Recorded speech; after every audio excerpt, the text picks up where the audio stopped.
17절부터 21절까지 말씀 속에서 사도 바울은 자기 이야기를 계속 이어갑니다. 17절, 내가 자랑할 게 있다. 어디서?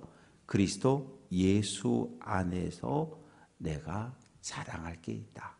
그게 뭐냐 하면 하나님의 일에 대해서. 하나님의 일이라고 하는 건 뭐예요? 부활한 예수를 만나고 이방 땅에 복음을 전하는 사도로 세움을 받고 보냄을 받고, 그래서 내가 1차, 2차, 3차 전도 여행을 마친 일에 대해서 내가 자랑할 수 있는데 그리스도 예수 안에서 자랑한다는 거예요.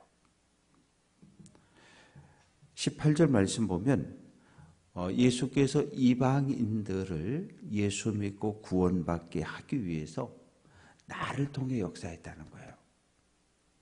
그러니까 이방 땅에 복음이 전해졌는데 예수님께서는 나를 통해서 이 부족한 바울, 나를 어찌 보면 하나님의 눈으로 볼 땐 죽어마땅한, 교회를 박해하고 성도들을 잡아 옥에 넘겼던 나 같은 죄인을, 나 같은 악당을 하나님이 들어서 하나님의 일꾼으로 나를 쓰셨다는 거예요. 그래서 내가 말해야 하는데 18절 끝부분에 보면 말과 행위로, 19절에 표적과 기사의 능력으로, 이 내가 많은 일을 행했다는 거예요. 복음이 전파되려면 일단 가야 되죠. 그리고 설교를 해야 하고 능력을 행해야 되고, 표적, 기사 뭐예요? 일반적인 자연세계에서는 볼 수 없는 하나님의 특별한 능력으로, 예수 그리스도의 능력으로, 성령의 능력으로 병도 고치고 또 귀신도 쫓아내고, 이런 모든 일들이 성령의 능력을 통해서 나타났다는 거예요. 그러니까 하나님께서 나를 통해서 복음을 전하는 도구로 사용하셨고 실제로 많은 능력이 나타났는데, 어디에서부터? 예루살렘에서부터 두루 행하여 빙 둘러서 어디까지? 일루리곤까지. 일루리곤이라고 하는 것은 오늘날의 알바니아를 이야기합니다. 알바니아, 마게도냐 서북 쪽에 있는 오늘날의 알바니아라고 하는 나라를 이야기하는데, 그곳까지 내가 복음을 편만하게 골고루 충분하게 다 전했다는 거예요. 그러니까 예루살렘을 출발해서 안디옥 교회에서 섬기다가 1차, 2차, 3차 오늘날의 투르키예 지역하고 또 건너가서 유럽 지역까지 복음을 전했다는 거예요. 그래서 20절 말씀 보면 이는 남의 터 위에 건축하지 아니하려 함이라. 이미 복음이 들어간 곳, 사도 바울이 베드로와 복음을 전한 곳에 서로 충돌되는 것이 없어요. 바울은 요빠, 요빠부터 시작해서 가이사라 이렇게 복음을 전하기도 했지만, 베드로가 복음 전한 것하고 바울이 복음 전한 것이 서로 겹치는 것이 없다는 얘기예요. 지금부터 140년 전에 이 땅에 개신교 선교사들이 들어왔어요. 미국의 남감리에, 북감리에, 카나다, 그리고 장로교회가 또 들어왔어요. 카나다 장로교회, 북장로교회, 남장로교회, 호주 장로교회 이 들어왔어요. 들어와서 조선 땅에 와가지고 복음을 전하다 보니까 서로 막 부딪히는 거예요. 겹치는 거예요. 그래서 선교사들이 모여서 회의를 합니다. 5,000명 미만의 작은 도시에 복음을 전할 땐 우리 좀 교파별로 좀 나눠서 전해보자. 그러면 감리교 선교사들은 황해도, 감리교 선교사들은 강원도, 감리교 선교사들은 인천, 충청도, 그리고 장로교 선교사들은 호남 지역, 경상도 지역, 또 평양 이북 이렇게 가지고 구역을 나눠서 선교를 했어요. 그런데 그러다 보니까 교파 간의 충돌은 없는데 이런 모습들이 오늘날 교파가 그대로 나뉘어진 채로 장로교 선교사들이 많이 들어간 지역은 장로교회가 많고, 감리교 선교사들이 들어간 지역은 감리교회가 많은 이런 모습으로 지금 진행이 돼 온 것을 볼 수 있습니다. 그래서 바울은 다른 사람이 복음을 전해서 교회가 세워진 곳, 나는 거기 가서 복음 안 전하겠다는 거예요. 그래서 21절 말씀 보면 주의 소식을 받지 못한 자, 듣지 못한 자, 이방인들에게 하나님의 말씀이, 복음이 전해질 것이다 라고 말합니다. 그리고 이제 22절부터 29절까지 말씀 속에 바울이 하고 싶은 얘기를 하는 거예요. 로마서를 쓴 아주 중요한 이유를 지금 여기서 이제 22절부터 이야기합니다. 내가 너희에게 가려 하던 것이 여러 번 막혔다. 여러 번이라고 하는 건 한 번, 두 번, 세 번 그 이상을 이야기하잖아요. 내가 로마에 가려고 했는데 막혔다는 거예요. 하나님이 막으셨던, 성령이 막으셨던 어떤 일들로 인해서 막혔다는 거예요. 그래서 가고 싶지만 못 갔다는 거예요. 그런데 지금 보면 23절, 이제는 이 지방에 일할 곳이 없고, 내가 복음을 전할 지역은 다 전했다는 거예요. 쉽게 말하면 로마 제국, 지중해를 중심으로 한 로마 제국 전체에 복음이 다 전파됐다는 거예요.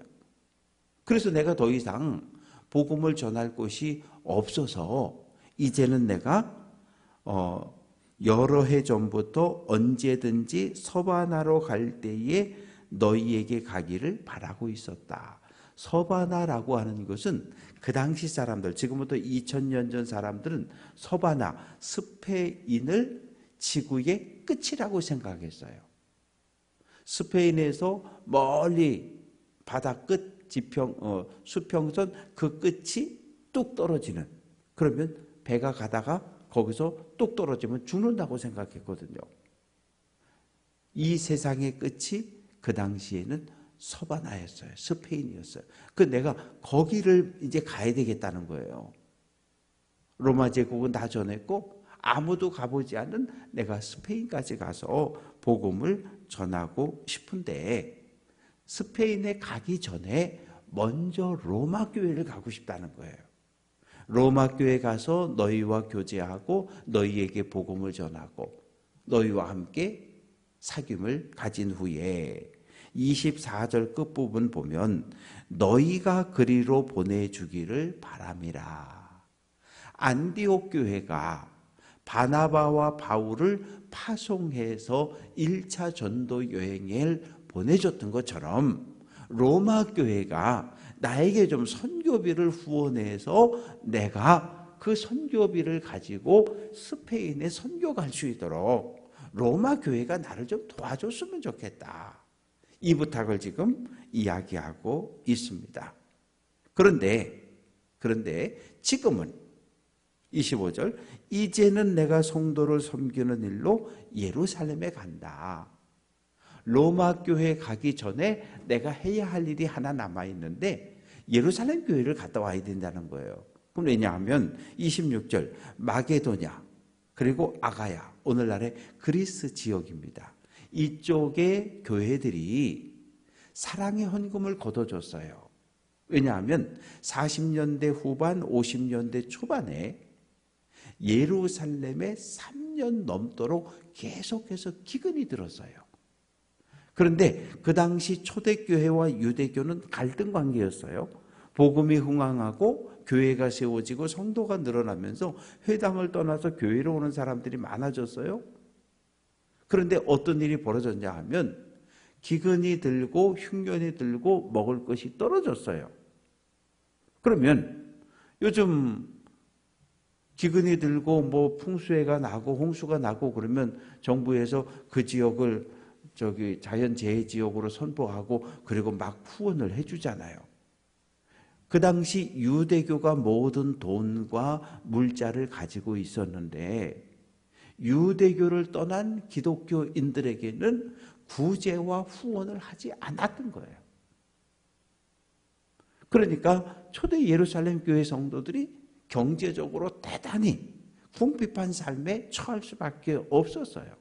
하루 두 끼 먹던 걸 하루 한 끼만 먹어야 되고 참 힘겨운 날들을 살아가고 있다는 그 소식이 마게도냐와 아가야 지역의 교회들에게 전해졌고, 그래서 그들이 사랑에 헌금을 한 거예요. 우리에게 바울을 우리에게 보내줘서 우리에게 복음을 듣게 하고 예수를 믿고 구원받게 해준 그 예루살렘 교회가 여러 해 동안 기근으로 인해서 어려움을 겪고 유대교의 박해와 미움 속에 전혀 구제를 받지 못한다고 하니 얼마가 됐든 우리가 헌금을 합시다. 그래서 사랑의 헌금을 했고 그것을 모아서 바울에게, 바울 이거 얼른 예루살렘 교회에 전해 주시오. 그래서 바울이 지금 이 사랑의 헌금을 들고 로마 교회 가기 전에 먼저 예루살렘 교회에 들려야 한다는 거예요. 그래서 27절 말씀 보면 저희가 기뻐서 헌금하였고 또한 저희는 그들에게 예루살렘 교회 성도들에게 빚을 진 자다. 그러면서 구체적으로 27절 중간에 만일 이방인들이 그들의 영적인 것을 나눠 가졌다면 예루살렘 교회로부터 영적인 것이라고 하는 건 복음을 받았다는 거예요. 예수를 받았다는 거예요. 그러면 이제 육적인 것, 기근으로 인해 고난당할 때 사랑의 후원금을 모두어서 그것을 예루살렘으로 보내주는 것은 당연한 일이라고 이야기를 합니다. 그래서 28절 내가 이 일을 마치고 사랑의 헌금을 잘 들고 예루살렘 교회 가서 잘 전달하고 그리고 너희에게 로마 교회에 들렸다가 서바나 스페인으로 갈 것이다. 4차 전도 여행에 대한 계획을 품고 있습니다. 그러면서 29절에서 바울은 내가 너희에게 로마 교회에 갈 때에 너희가 이미 복음을 듣고 하나님의 은혜 안에 머물러 있지만 내가 너희에게 가서 하나님의 놀라운 말씀을 전하고 너희에게 축복을 전할 것이다 라고 간절한 소망을 드러내고 있습니다. 그리고 이제 30절부터 33절까지 말씀 속에는 중보 기도를 요청을 하고 있습니다. 첫째는 30절 끝부분에 보면 너희를 권하노니 너희 기도에 나와 힘을 같이 하여 나를 위하여 하나님께 빌어달라는 거예요. 나를 위해 하나님께 중보의 기도를 드려달라는 거예요. 기도의 제목은 세 가지입니다. 첫 번째는 31절 나로 유대에서 순종하지 아니하는 자들로부터 건짐을 받게 하라. 내가 예루살렘에 가면 유대 교인들이 또 나를 죽이겠다고 돌들고 달려들 텐데 나를 죽이려고 달려드는 유대 교인들의 박해로부터 내가 안전하도록 사랑의 헌금을 전달하고 로마 교회까지 올 수 있도록 첫째, 나의 안전을 위해서 중보의 기도를 해달라고 요청을 합니다. 그리고 두 번째는 31절 중간에 보면 또 예루살렘에 대하여 내가 섬기는 일을 성도들이 받을 만하게 받게 해달라는 건 이건 무슨 얘기인가 하면 여러분 마게도냐 지역에 세워진 교회와 아가야 지역에 세워진 교회 빌립보 교회, 데살로니가 교회, 고린도 교회 이 교회들이 여러분들이 어려움을 당한다는 이야기를 듣고 사랑의 헌금을 해서 지금 나에게 주어서 내가 이걸 들고 왔습니다. 자, 여러분 받으십시오. 이렇게 사랑의 헌금을 전할 때에 예루살렘 교회 성도들이 마음을 열고 그것을 감사함으로 기쁨으로 받을 수 있게 해달라는 거예요. 왜냐하면 기분 나쁠 수 있잖아요. 이방인들이 뭘 헌금을 보내? 우리가 가난하다고? 기분 나빠. 충분히 그럴 수 있거든요. 왜? 예루살렘 교회의 성도는 100% 유대인 성도들만 있었어요. 그들은 아직도 이방 땅에 복음이 전해지는 것에 대해서 마음의 문을 활짝 열지 못한 상태였기 때문에 마게도냐 아가야 지역 교회에서 보내지는 이 사랑의 헌금을 그들이 감사함으로 받아서 함께 나눌 수 있는 그런 마음을 달라고 두 번째 중보기도를 부탁을 하고, 그리고 세 번째는 32절 나로 하여금 하나님의 뜻을 따라 기쁨으로 너희에게 나아가 너희와 함께 편히 쉬게 하라. 모든 일 마치고 예루살렘 교회 방문해서 잘 전달하고, 그리고 내가 이제 로마 교회로 갈 텐데 로마 교회 가서 내가 로마 교회에 있는 성도들과 함께 잘 교제하고 잘 어울리고, 그래서 이렇게 행복한 사역을 준비할 수 있도록 그렇게 나를 위해서 중보 기도를 해달라고 요청을 합니다. 그러면서 이제 마지막 33절에 평강의 하나님께서 너희 모든 사람과 함께 할지어다. 평화의 왕이신 하나님의 은혜가 너희에게 함께 하기를 기도한다. 이렇게 이야기하면서 15장을 마치고 있습니다. 말씀을 정리합니다. 바울은 이방 땅의 복음을 전하는 사도가 된 것, 내 능력이 아니라 부활한 예수님 하나님의 은혜였다는 거예요. 하나님은 나를 통해서, 이렇게 죄 많은 나를 통해서 이방 땅에 복음이 전해지게 하셨고, 그래서 실제로 많은 교회들이 세워질 수 있도록 해주셨다고. 그리고 이제 내가 더 이상은 복음을 전할 곳이 없어서 단 한 번도 가보지 못한 저 서바나 스페인까지 내가 가려고 하는데, 로마 교회 여러분, 나를 좀 도와주십시오. 내가 선교사의 사명을 감당할 수 있도록 선교비를 나에게 후원해 주십시오. 이런 부탁을 하고 있습니다. 교회가 존재하는 이유는 딱 하나예요. 복음을 전하는 거예요. 그것을 우리는 전도라고 하고 선교라고 이야기하는 거예요. 그래서 때로는 내가 직접 멀리 이곳 가서 복음 전하지 못해도 선교사를 위해서 기도하고 선교사를 위해서 후원하고, 그런 간접적인 일들로 인해서 선교와 전도를 도울 수 있는 거예요.